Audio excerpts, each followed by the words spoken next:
Sagovornik portala Telegraf.rs je Steven Mayer, pomoćnik direktora Američke centralne obaveštajne agencije tokom rata u Bosni, inače menadžer i glavni analitičar i specijalista za evropske i ruske odnose. Steven Mayer danas predaje i dekan je na Univerzitetu Daniel Morgan. Mr. Mayer, you had retired from CIA in the year of 2011. The world and the Balkans spent the first decade of 21st century in economic and political uproar. You are a frequent guest in this region. If you are able, what would you personally do to improve and sustain peace and stability, at least in the second half of the century? I think to start with, one of the things that my long experience here has shown me is that the United States government and American politicians really do not understand the issues here. This was very clear during the wars in the 1990s when American government, the State Department, the Clinton administration decided how the political structure of the Balkans should be.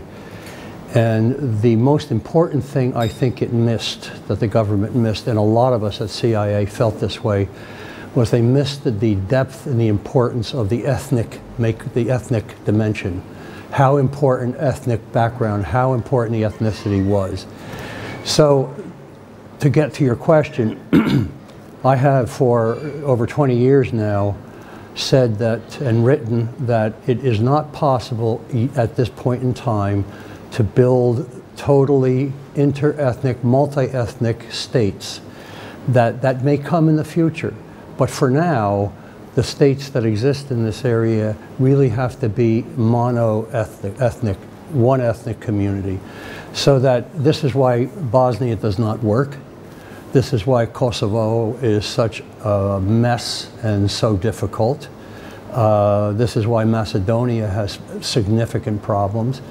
This is why Albania and Kosovo, if they try to form, as they have, a similar joint embassies and so forth just recently, it's this ethnic dynamic that is not recognized, and I think it has to be. If there's going to be peace and stability, we, and I count myself in this, we have to help with the structure, the construction of ethnic community, ethnic states, as long as it can be done peacefully in discussion, in negotiating, and not with war, it could work. And I think that is how we have to get at the question of Bosnia, and we have to get at the question of Kosovo. Kosovo issue was in custody of the United Nations and the EU. ICJ delivered its opinion. There were several agreements on the agenda to discuss, and all of those efforts failed. Who will push forward negotiation from the standstill? You mentioned the UN, 1244. Everybody is ignoring 1244. There's very specific instructions in 1244. And particularly giving Serbia certain rights in Kosovo, to have police there, to have military there, in connection with KFOR.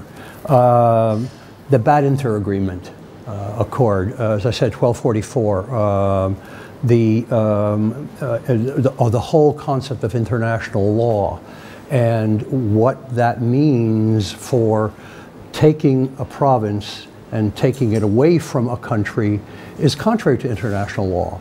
And this is why the International Court did not have a definitive legal opinion.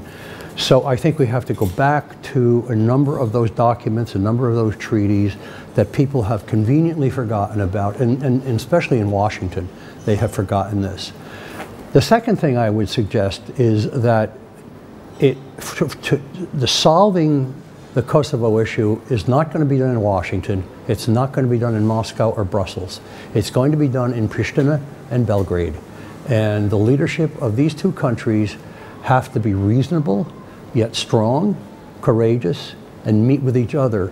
Hard and I has been making demands that are unreasonable with the saying that no Serbian diplomats or government officials can go into the province, the 100% tariff, but he has to realize that this is a block to negotiated settlement, so that what they have to do, I think, is be very serious about talking to each other.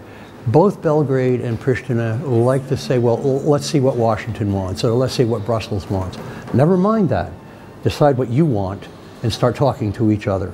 There are signals from Washington in favor of demarcation. What is your opinion regarding the correction of borders? I would take that in this area and just go with it.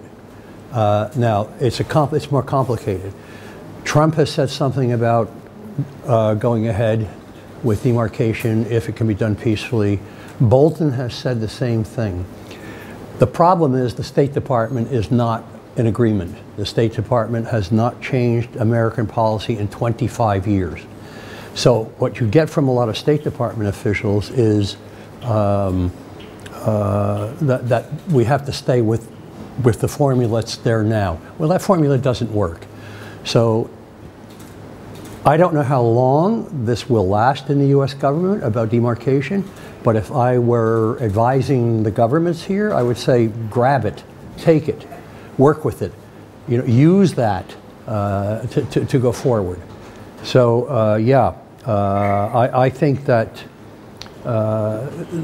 it would be very intelligent, for example, for the Serbs to say, oh, okay, we get, I mean, in the end, after 2 or 3 years of negotiation, we get everything north of the Ibar River. You get south. We have to have special arrangements for the communities and the historic and holy sites in Kosovo. But also, Preševo Valley needs to be discussed. The Republika Srpska needs to be discussed. And I think that one of the reasons that that Belgrade does not advocate Republika Srpska joining Serbia is because Washington doesn't like it. Vučić and the rest of them just say, well, Washington doesn't want that. Never mind Washington. Discuss it for yourselves, what you want, what your interest is. What is your opinion about Bosnia and Herzegovina? I mean, you're proposing that this country should be split. Well, what after this? Yeah, I have said for a very long time that it is not viable. It is not a country. It's a country on paper only. It's a fictional country, and I think that is very true. It's still true. I think I was right on that. It's on paper, yes. It has its own flag and it has its own diplomatic service, but even the ambassadors are chosen depending on, they alternate Muslim, Serb, Croat, Muslim, Serb. So, I mean, I know that, for example, the next ambassador to Washington will be a Serb. The real power in Bosnia rests with the ethnic communities. If you look at the fact that we're months away from the last election in Bosnia, there's still no government. And the reason is because the government in Sarajevo, the national government, really isn't that important. What's important is what happens in Banja Luka. What's important is what happens in Sarajevo for the Muslims and the Croats, especially the Muslims. So I think it is a fictional country. Is it solution in new Balkan Dayton agreement? The idea of a conference is good, not a Dayton II, because Dayton II means the U.S. is there. And as I said earlier, it should be Moscow, Brussels, and Washington, Pristina and Belgrade particularly, but also Skopje, Zagreb, if they're there, should tell Washington, Moscow, Brussels, stay away. This is our problem, we will fix it. So it should be not in Dayton, because that sounds like the U.S. is pushing. It should be in some neutral country, Algiers 1, or Bucharest 1, or something like that. Albanian leaders are threatening that they will unify Albania and Kosovo if there is no future admission of regional countries in the EU. What kind of mechanism do Balkan countries have threatened by Albanian irredentism. My position on this has always been, why is Serbia concerned about a greater Albania? What harm can that do to Serbia? Serbia is much stronger, much more powerful, much more important, has a better economy. It doesn't harm Serbia at all. As a matter of fact, it might be an advantage if Serbia says, okay, we support a greater Albania, but you must support a greater Serbia. And instead of saying, we're so afraid there will be a greater Albania, so what? What does that do? It does nothing to Serbia. So, I mean, it actually could help Serbia. And other countries, for example, Macedonia, you spoke. Yeah, Macedonia is a difficult issue. It certainly is a difficult issue. Special concerns and special interests have to be. There's always going to be some of these special things. Now, the eastern part of Macedonia, it would be very difficult for that part of the country not to become part of a greater Serbia. There could be, I have advocated that there be some sort of federation between Macedonia and Serbia. That Macedonia remains separate, but there's a special federation, as there used to be between Serbia and Montenegro, so that it becomes, in a sense, one, but they are different people, so that there must be a federal arrangement in which Macedonia has a lot of independent power. During your CIA years, you have been witness of end of Soviet power. You saw stumbling of Russia during presidency of Mr. Yeltsin, and now we are in the era of restoration of Russia's strength under Vladimir Putin. How do you perceive Russian influence on the Balkans, particularly in Serbia? That's a really good question. I think what happened, if you go back just a little bit with me, at the end of the Cold War, or what was supposed to be the end of the Cold War, the United States and the West looked at Russia, at the Soviet Union was broken and so forth, and said, it doesn't count anymore. Russia is finished. They humiliated Russia. The West, especially Washington, a lot of this chest thumping and triumphalism, and President Obama once said, Russia is nothing more than a regional power now. And if Russia wants to be great again, it has to learn from the West about democratic institutions, about free enterprise, and so forth. And we persuaded Yeltsin and other Russian leaders to institute shock therapy for the economy. Well, it devastated Russia. Unemployment shot up, industry stopped. Yeltsin, as you know, ultimately in 2000 lost the presidency. Putin came in. Putin was entirely different. He said, we are a great nation. You cannot dismiss us. You cannot teach us. We know how to do things. And Putin came in as quite angry and wanted revenge. So what Putin said was, we are a great power. And we will show everyone that we're a great power. So he is rebuilding the army, rebuilding the navy, and rebuilding Soviet power. Now, Soviet economy is not very good. We have states in the US who have bigger economies than Russia, but that's not that important because he has enough of an economy to exert Russian power. The other part of this is that it's not just Russia now. It's China, it's Brazil, India, Japan, they're all now. So the United States is not alone on top of the world. It is now a multipolar world, and it is a world that the United States has many peer competitors, and just not states, but non-state actors as well. It is very difficult for American politicians to understand that concept, that we do not have the power we used to have, that we are less important in the world than we had been. We're still a very powerful country, but now there are other countries that very easily, Xi Jinping and Vladimir Putin, they say, if they don't like what the U.S. does, they say, no, we don't do it, we don't care. We'll do what we want to do. So this is a really difficult concept for American politicians to understand, because if an American politician, say, running for president in 2020 says, the United States is not as powerful, that's political suicide. you know. So, but the reality is, that is the reality, that we are not as strong as we used to be. Still strong, still powerful, but not as much as we used to be. That we have to understand that there are other countries in the world who are going to do what they want to do, whether we like it or not. What about Russian influence in Serbia?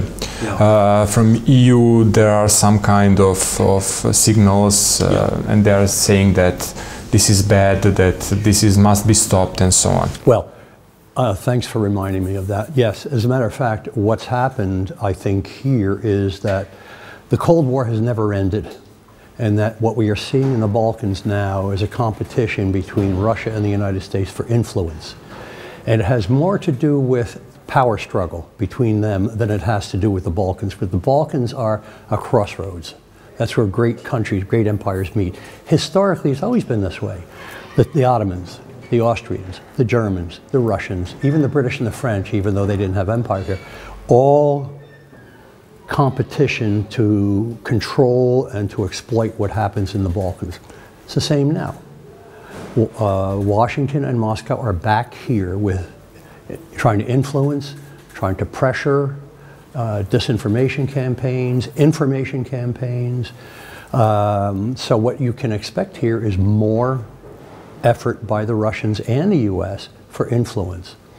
I think one thing that President Vučić has done very well and very smart is he has said, when the West said you must have sanctions against Russia, Vučić said, no, we don't do that. We're neutral. That's a very good policy. NATO also. He said, no, we're not joining NATO.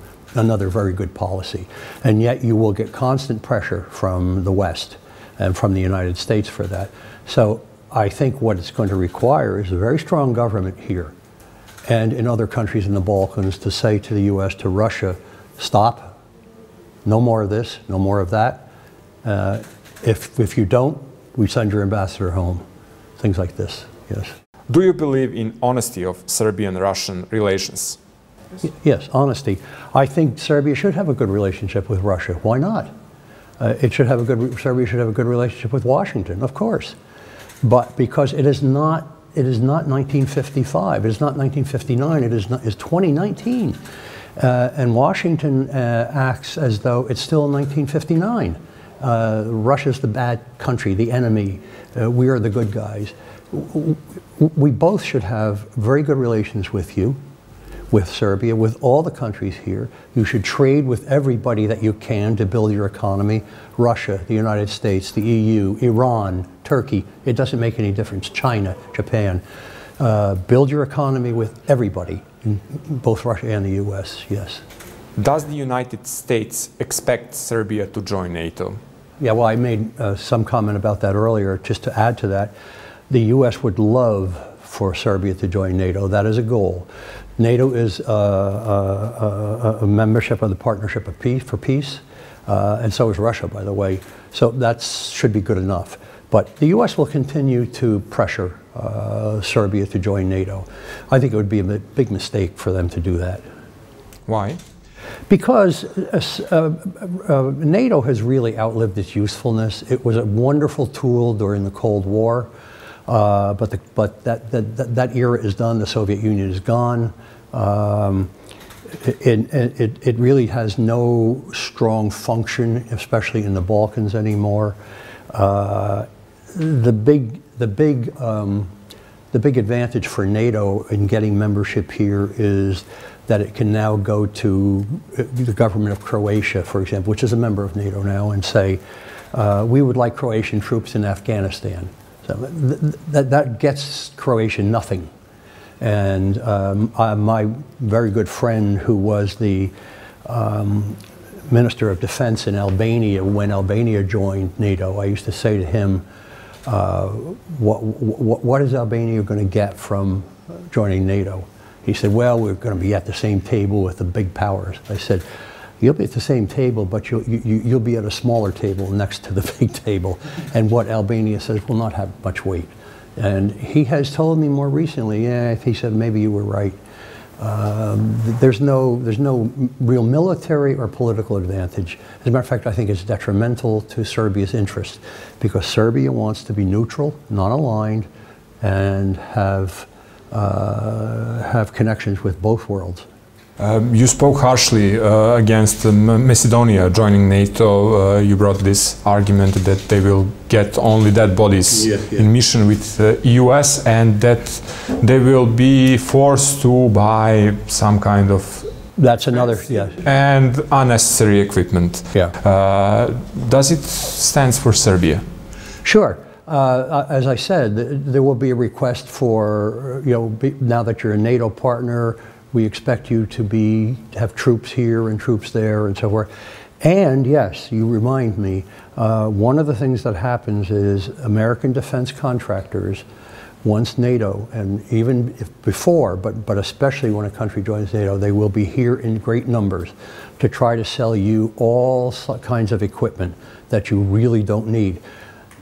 There is actually, as you know, a small arms competition now between Croatia and Serbia, so that the Americans are supplying Croatia, the Russians are supplying Serbia. That's enough weapons for both countries, I think, yeah. Since Germany took a leading role on Balkans after America has left it, what difference in regional balance of power will have the departure of Miss Angela Merkel? Well, I think that Germany has stepped in and they are pressuring, especially Serbia, but also other countries in the region, including Croatia. I think that they are, I think Serbia should be careful, because I think that the Germans want some of the same objectives, not NATO so much, but some of the same objectives about being Western allies and so forth, and about settling Kosovo. In particular, the Germans have been pressuring about settlement of Kosovo. It's fine, it's good to have good relations with Germany, but, and I know that Angela Merkel is President Vucic's favorite foreign leader, and that's fine. He should have a good relationship with her, and Serbia should have a good relationship with Germany. It's a big, important country in Europe. Its economy can benefit you. But you have to say to the Germans, we will decide what our interests are with Kosovo, and we will make that decision, so please stay out of it. Is it going to be easier without Angela Merkel? It depends on who follows her. If it's a leader who you can talk with honestly and say, yes, we understand Serbia's position, yes.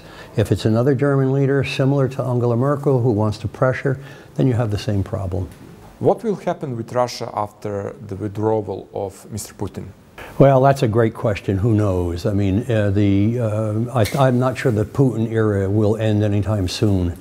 So, I mean, he can alternate between president and prime minister, and for many years to come, he's not that old. He could go another 20 years. After he goes, there's all sorts of speculation, but that is so far down the road that it's difficult to say.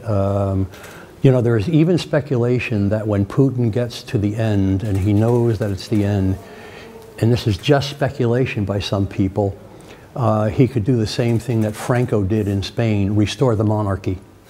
It's a constitutional monarchy. It's possible, but who knows? Who knows? During Osaka G20 meeting, Russia President Vladimir Putin sharply criticized present-day model of Western democracy. We can see the weakening of institutions, and interest groups are gaining power. As the answer to this, we have incline of populism in Europe and in America. What will happen to the world in this new age? I hope so, and one of the main keys for that is if the U.S. is going to be ready. I don't think we are. I think we are so tied to the past, to the last decade or two, especially in both parties.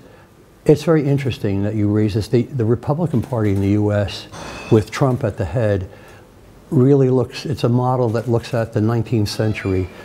Tariffs, you know what autarky is. Tariffs, trade wars. This doesn't work in a globalized age. The Democratic Party is so tied to the immediate post-Cold War period. nation building, democracy building, and we have seen that that is very, very difficult. So I think that there is a new age and that we are not totally ready for it, but it's coming. And part of that new age is this sort of hybrid between autocracy and democracy. You see it in Russia, you see it in Singapore. We are seeing the new Russia attract Hungary, Slovakia, Serbia. Not Serbia with the democratic model. I think that's still okay here. But, and this has got to do very much with what Putin did in Russia. Look at what he did. I think it's very important. From being a Marxist-Leninist state, 180-degree turn to a conservative, nationalist, orthodox state.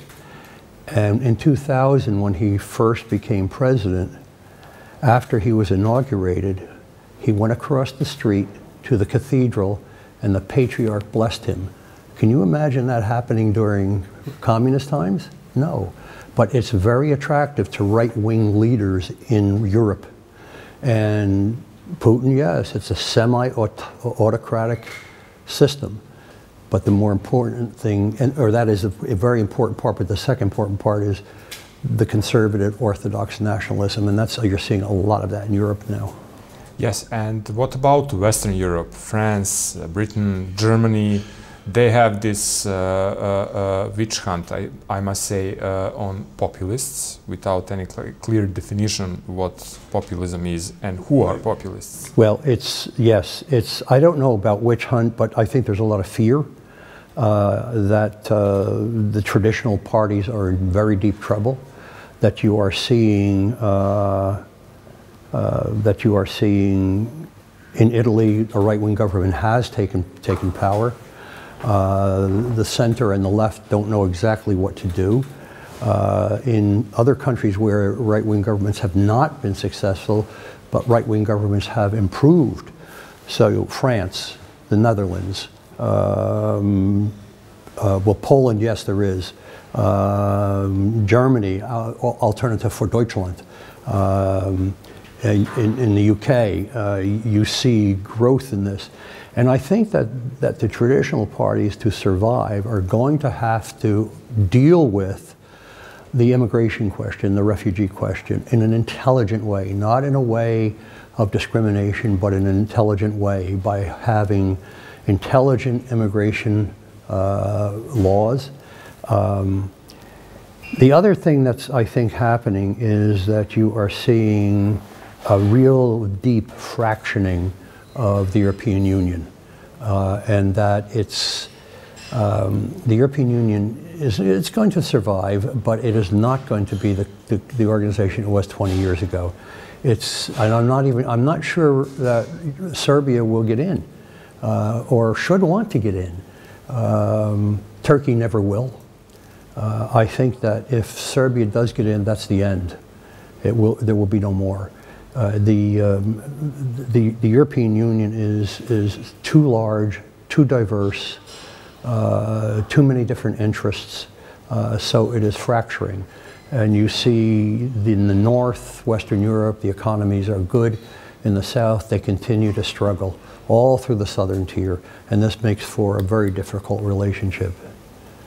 Mr. Mayor, thank you for the interview. Oh, you're welcome. It's always a pleasure. Ceo intervju sa gospodinom Stevenom Merom možete čitati na portalu Telegraf.rs, možete ga pogledati naravno na našem YouTube kanalu, a budite i uz Telegrafov Facebook.